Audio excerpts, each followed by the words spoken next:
खूप दिवसांनी केला खरडा आणि त्यात खाल्ला सर्वांचा ओरडा अशी गत येते काय काय वेळेस खरंच. आता मिरची म्हणल्यावर तळलेल्या गोष्टी आल्या, भाजलेल्या आल्या आणि भाजलं तळलं की ठसका तर लागणार. ही नैसर्गिक गोष्ट आहे, त्यात आमची काय चूक आहे तुम्हीच सांगा.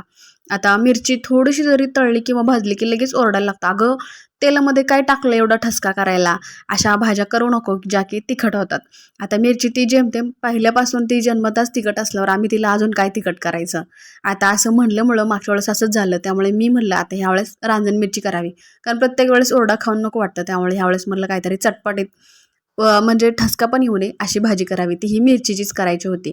तोंडी काहीतरी लावण्यासाठी मला मिरचीची भाजी बनवायची होती, त्यामुळे खरडा तर बनवता येत नाही. म्हणून असा मस्त असा रांजण मिरचीचा बेत केला. भाकरीबरोबर खाण्यासाठी मस्त रांजण मिरची बनवली.